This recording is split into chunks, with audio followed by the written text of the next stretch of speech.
నమస్తే రచిత గారు. నమస్తే ఉషా. చాలా సందర్భాల్లో వైబ్స్ తెలియకుండానే కుమిలిపోతూ ఉంటారు. ఎవరికి చెప్పుకోవాలో అర్థం కాదు. చెప్తే ఎక్కడ చీప్ అయిపోతామో అన్న భయం, ఎక్కడ చిన్న చూపు సమాజంలో మమ్మల్ని చూస్తారో అన్న ఇన్సెక్యూర్ ఉంటూ ఉంటుంది. హస్బెండ్ వల్ల చాలా ఇబ్బందులు ఫేస్ చేస్తూ ఉంటారు. సంపాదిస్తారు, మంచి జాబ్ ఉంటూ ఉంటుంది, కానీ ఇర్రెస్పాన్సిబుల్గా ఉంటారు. పిల్లల పట్ల కానీ, భార్య పట్ల కానీ, ఇంటి పట్ల కానీ వాళ్ళకి ఎటువంటి రెస్పాన్సిబిలిటీస్ ఉండవు. వాళ్ళ సంపాదన వాళ్ళ తాగుడికి, వాళ్ళ చేష్టలకి, వాళ్ళ ఇతర పనులకి మాత్రమే యూస్ చేసుకుంటూ ఉంటారు. మనం బియాండ్ మాట్లాడకూడదు, కానీ కొంతమంది చెప్పుకోలేరు బయటికి ఆడవాళ్ళు.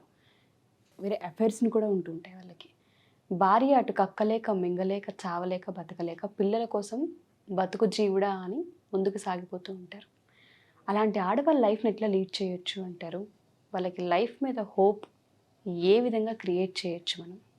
అసలు హోప్ క్రియేట్ చేయడానికి ఏం లేదు. అసలు ఆ భార్య అనే పదంలో ఏది ఇప్పుడు మోడర్న్ జనరేషన్ అయితే అంత భరిస్తలేరు. కానీ ఒక 10 ఇయర్స్ 15 ఇయర్స్ 20 ఇయర్స్ పెళ్ళైన వాళ్ళకు మాత్రము ఏదైతే ఈ రెస్పాన్సిబుల్ బాధ్యత లేని భర్తలు ఉండటం వల్ల, అంటే మీరు అన్నారు, మీరే చాలా వరకు చెప్పారు ఉషా, ఏంటంటే అసలు ఒక క్షణం కూడా జనరల్గా భరించకూడదు. ఒక్కొక్కసారి భరిస్తున్న తరుణంలో అసలు నేనేనా అని ఆ లేడీకి తన మీద తనకే అసహ్యం వేసి కోపం వచ్చి కచ్చితో చాలా రకరకాల ప్రలోభాల్లో అప్పుడప్పుడు పిల్లల్ని కొట్టడం కూడా జరుగుతుంటుంది. అది చాలా మేజర్ ఎఫెక్ట్. అది కరెక్టా కాదా అని మన జోనర్ని మళ్ళీ మాట్లాడితే అసలు ఎంత దయనీయమైన పరిస్థితి అంటే అన్బేరబుల్ కండిషన్స్. అంటే తాగి రావటము ఇలాంటివి ఏ ప్రాబ్లమ్స్ చేసినా చుట్టాలకు చెప్పుకుంటే మీరు అన్నట్టు చిన్న చూపు అవుతుందేమో, తల్లిదండ్రికి చెప్పుకుంటే బాధపడతారేమో అని గుండెల్లో పెట్టుకొని కొన్ని రోజులు కాపాడడం వల్ల ఎవరైతే ఈ మనిషి ఆపోజిట్ మనిషి చేస్తారో వాళ్ళు ఏమంటారంటే రెచ్చిపోతారు. అంటే మితిమూరిపోయి బరితెగిస్తారు. ఓకే, ఇది వీక్నెస్ ఏంటి, సొసైటీలో నన్ను కాపాడుతుంది అనే ఒక అహంకారంతో ఇంకా ఎప్పుడైనా మామూలుగా తాగి వస్తే ఏంటి అని అంటే కూడా ఎదురు మాట్లాడడం, కొట్టడం, లేకపోతే వస్తువులు పగలగొట్టడం ఇలాంటివి చేయడం జరుగుతుంది. అదే కాకుండా ఒకవేళ లేడీస్ జాబ్ చేస్తున్నట్టయితే వాళ్ళ నోరు మూపియడానికి వాళ్ళకేదో ఫిజికల్ ఎఫైర్స్ ఉన్నాయని ఏదో ఒకటి పెట్టి అంటే నోరు మూసుకుంటారు. వీళ్ళ తప్పుల్ని కప్పిపుచ్చడానికి వాళ్ళను మానసికంగా దెబ్బగొట్టేది ఏంటి అంటే అదొక్కటే. సో అలా మానసికంగా అలసిపోయి వీళ్ళు చాలామంది సూసైడ్ చేసుకున్న వాళ్ళు కూడా ఉన్నారు. అందులో ఎటువంటి డౌట్ లేదు. అయితే ఎవరైతే మన అనే బంధువులు ఉంటారో చుట్టుపక్కన, నేను అదే చాలామందికి ఫ్యామిలీలో ఎప్పుడైనా కూర్చున్నప్పుడు డిస్కస్ చేస్తుంటే నేను అదే చెప్తాను. ఫ్యామిలీ అంటే జస్ట్ ఫంక్షన్లలో కలిసి తయారైపోయి హగ్గులు చేసుకొని ఊరికే ఫోటోలు దిగి ఫ్యామిలీ ఫోటో అని దిగే అన్నంత ఇంట్రెస్ట్ ఏ ఫ్యామిలీలో నిజంగా ఎవరు ఏ ఆడపిల్ల కానివ్వండి మగవాళ్ళు కానివ్వండి ఏ కష్టం పడుతున్నారు అని ఒక మోరల్ సపోర్ట్ లేదు. ఈ కుటుంబంలో మిగతా పెద్దవాళ్ళు వచ్చి నన్ను నిలదీస్తారు అని ఎప్పుడైతే ఆ మగవాళ్ళకి ఒక భయం ఉంటుందో ఇలాంటి తప్పుడు పనులు చెయ్యరు ఉషా. అందుకనే కంబైన్డ్ ఫ్యామిలీస్ ఉన్నప్పుడు పాతకాలంలో ఇవి చాలా తక్కువ ఉండేవి. మోరల్ సపోర్ట్ ఉండేది భార్యకి. ఏదైతే ఈ ఫిజికల్ అబ్యూస్ నుంచి ఆదుకోవడం కానివ్వండి, లేకపోతే అప్పుడు కూడా వీళ్ళ ఆ రూమ్లో జరిగే సంఘటనలు మాత్రం మళ్ళీ అత్తగారికో మొగుడు కొట్టిండని కాదు, తోటికోడలు నవ్విందని బాధ అన్నట్టు చెప్పుకునే వాళ్ళు కాదు. మీరు అన్నది కరెక్ట్, 100% కరెక్ట్. ఏంది పరువు పోతుందని. అరే బాబా, పరువు బయట పోయేది కాదు, నువ్వు నీ కళ్ళల్లో దిగజారుతున్నావు. ఏది భరించి. ఈ భరించటం వల్ల నువ్వు భరిస్తుంటే భర్త భరితగిస్తున్నాడు. మేడం మరి దీన్ని ఎలా డీల్ చేయాలి మేడం అని ఖచ్చితంగా క్వశ్చన్. నేనేమంటాను అంటే అన్నీ వీళ్ళే చేస్తారు. అంటే ఇప్పుడు ఇల్లు నడపటం అన్నీ చేశాక ఈ మనిషిని భరించడం అనేది నాకెందుకు? తల్లి నన్ను అడిగితే మొగుడు కదా ఏమనకమ్మ. వీళ్ళ పరువు కోసం చూసి ఆమె మానసిక స్థితిని దెబ్బతీస్తూ కుంగిపోయి ఎన్ని రోజులు బతకడం, ఎందుకు బతకడం అనేది నాకు తెలిసి 90% లేడీస్కి క్వశ్చన్ ఉండుంటుంది. అయితే అమ్మ పిల్లల కోసం బతకాలి, సమాజంలో రేపు పెళ్ళిళ్ళు కావు, సింగిల్ పేరెంట్ అంటే అనేది అన్నారు. ఆ రోజులు పోయినాయి. అలా అని నేను డైవోర్స్ తీసుకోండి, డివోర్స్ చేసేసుకోండి అలా చెప్పడం లేదు. కాకపోతే ఆ మనిషికి బుద్ధి రావాలి అని అంటే గనక కొంచెం దూరం ఉండి తన బతుకు తనకు అంటే తను చేస్తున్న పని తప్పు అనేది నువ్వు తప్పు కాదు, ఇంకొక మనిషి తప్పునెత్తి చూపించినప్పుడు నువ్వు ఎలా తప్పు అవుతావు? నీది తప్పు కాదు. కానీ మన దౌర్భాగ్యం ఏంటంటే ఉషా, ఎవరైతే చుట్టాలు ఉంటారో ఆ కష్టాలు పడేటప్పుడు ఎవ్వరూ చూడరు. ఏది నువ్వు ఇంట్లో దెబ్బలు తిన్నది, లేకపోతే నీకు తిండి పస్తులు లేకుండా ఉన్నది, నువ్వు 10 రోజులు కళ్ళు వాసిందాక ఏడ్చింది, ఇవన్నీ ఎవరు చూడరు.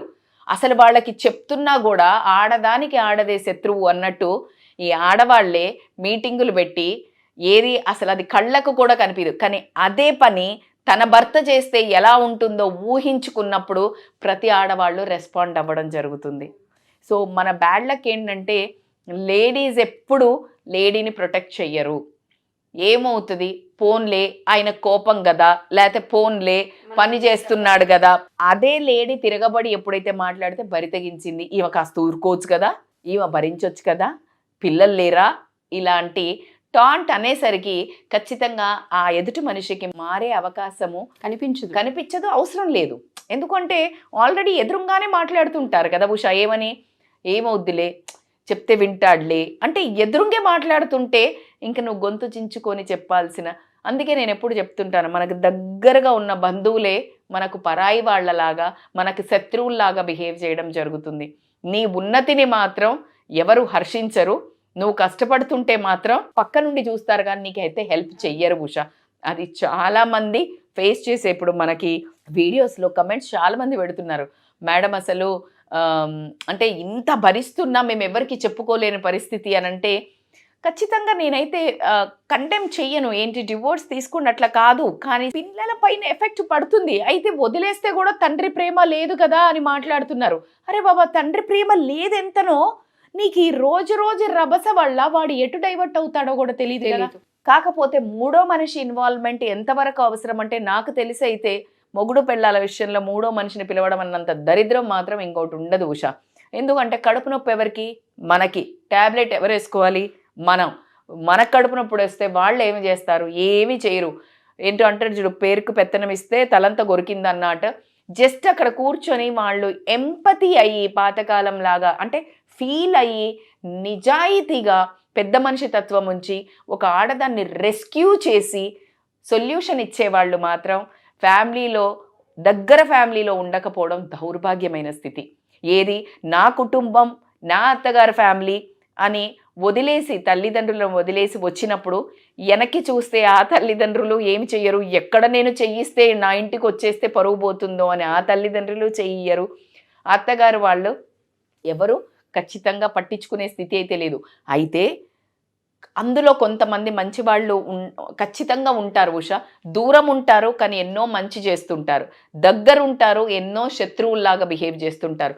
కాబట్టి మన పక్కన మిత్రుల్లాగా ఉండి లోపల చేసే వాళ్ళకంటే దూరం ఉండి మనకు మంచి చేసే వాళ్ళని నమ్ముకొని మీకు వీలైతే సలహా తీసుకోండి, తప్పులేదు. మీకు ఒక మంచి మెంటర్ లాగా ఉన్నారు ఎవరైతే అన్నప్పుడు ఒక పెద్ద మనిషి అంటే మన కుటుంబంలో ఒక మంచి మనిషి ఉంటారు.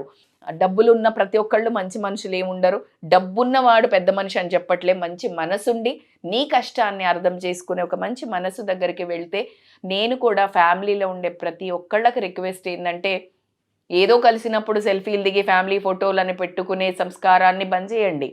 రియల్గా కష్టాలు ఎవరికి ఉన్నాయి, మీ వంతు సహాయము మీరు ఆ కుటుంబంలో ఉన్న పిల్లలకు కానీ, భార్యకు కానివ్వండి, భర్తకు కానివ్వండి, ఎలాంటి ప్రాబ్లమ్స్ ఉన్నా నలుగురు కూర్చొని ఎప్పుడైతే సాల్వ్ చేస్తారో దాన్ని కుటుంబం అంటారు. కానీ ఊరికే ఫంక్షన్ అనగానే పిలిస్తే వచ్చి అదే ఫంక్షన్లో కూడా తప్పులు ఎతికి వంకలు పెట్టి ఇలా దెబ్బతీసి మానసికంగా మనుషులను దెబ్బతీసే కుటుంబంగా ఉండకుండా ఉంటే బాగుంటుంది. ఎందుకంటే అందరం చదువుకున్న వాళ్ళము. సో ఆ పాత స్టైల్లోనే ఆ పరంపర కొనసాగించకుండా వీలైనంత వరకు సహాయం చెయ్యండి. కానీ ఏమీ చేత కాకపోతే గమ్మునుండండి. కానీ ఎవరైతే వాళ్ళ కష్టాలు వాళ్ళు పడుతుంటే రాళ్ళు విసరకండి అని మాత్రం నేను ఖచ్చితంగా రిక్వెస్ట్ చేస్తున్నాను. అదేవిధంగా మీరు చేసే ఏదైతే ఈ గాసిప్ ఉంటుందో, లేకపోతే వాళ్ళు ఎవరైతే తక్కువగా ఉంటారో, కష్టాల్లో ఉంటారో వాళ్ళ మీద మీరు చర్చించుకుంటారో, మీ అంత అంటే సాడిస్ట్ సైకో వాళ్ళు ఇంకెవరు ప్రపంచంలో ఉండరు. ముసుగు వేసుకున్న శత్రువులు మన చుట్టుపక్కనే తిరుగుతుంటారు. సో ఖచ్చితంగా మీరు కష్టాలు చెప్పుకుంటే వాళ్ళు హేళన చేస్తారు, నో డౌట్. కానీ ఎవరో ఒక మంచి మనిషి మీ లైఫ్లో ఉంటారండి, పెద్దవాళ్ళు. ఖచ్చితంగా వాళ్ళని అప్రోచ్ అవ్వండి. మరీ విపరీతమైన మితిమీరిన ప్రాబ్లం ఉంటే మాత్రం ఖచ్చితంగా సైబర్ సెల్కి కంపల్సరీగా, లేదు మీరు ఆ సైబర్ సెల్కి వెళ్ళడానికి కష్టమవుతున్నా కూడా మీరు సుమన్ టీవీని అప్రోచ్ అవ్వచ్చు. మన వాళ్ళు ముందడుగు వేస్తున్నారు. ఎప్పుడైతే ఒకళ్ళు నిలదీస్తారు అనే భయం ఉంటుందో అది ఎవరైనా ఒకసారి తడుముకొని మళ్ళీ సరి అయిన ట్రాక్లోకి రావాల్సిందే. ఏది వాళ్ళకు గనక ఫ్యామిలీ, పిల్లలు, భార్య, బంధాలు పరువు పోతుందనే భయం వాళ్ళకి క్రియేట్ చేయడం అనేది అయితే చాలా ఇంపార్టెంట్ ఉష. పరువు నీకొక్కదానికే కాదు తల్లి, బాధ్యత నీకొక్కదానికే కాదు తల్లి. ఈ రెండు వాళ్ళకి లేవు అన్నప్పుడు ఆ మనిషితో ఉన్నా ఒకటే, లేకున్నా ఒకటే. ఖచ్చితంగా ఇప్పుడు ఆ కల్చర్ పోయింది. అలానే విడాకులు తీసుకునే సంస్కారం ఏంటి మేడం అని పెద్దోళ్ళు ఎవరైతే ఆ ఇంట్లో ప్రాబ్లం చేసేవాళ్ళు అన్నారంటే అది తప్పమ్మా. మీ కూతురు ఈ పొజిషన్లో ఉంటే మీరు ఏ డెసిషన్ తీసుకుంటారో ఆ డెసిషన్ ఆ మనిషికి చెప్పండి. అప్పుడు కరెక్ట్ అని నేను కూడా మీతో పాటు ఏకీభవిస్తాను. Thank you so much Rachita గారు. మీరు అన్నట్టుగానే బేర్ చేయకుండా అట్లీస్ట్ కొంత గ్యాప్ తీసుకొని ఆలోచించగలిగితే ఫస్ట్ ఆఫ్ ఆల్ పిల్లలు సెక్యూర్గా ఉంటారు. అలానే కంటిన్యూ చేస్తూ భరిస్తూ పోతూ ఉంటే రభసగానే ఉంటుంది, ఆలోచనలో ముందుకెళ్ళవు. థ్యాంక్ యూ సో మచ్, చాలా మంచి సజెషన్ ఇచ్చారు. సో ఎవరైనా సరే ఈ వీడియో చూసిన తర్వాత కౌన్సిలింగ్ కావాలి అనుకున్నా, పిల్లలకు సంబంధించి పేరెంటింగ్లో ఎటువంటి డౌట్ ఉన్నా రచిత గారు అయితే అవైలబుల్గా ఉంటారు. కింద స్క్రోల్ అవుతున్న కాంటాక్ట్ నెంబర్ని కాంటాక్ట్ చేసి మీరు పూర్తి వివరాలు తెలుసుకోవచ్చు. Thank you.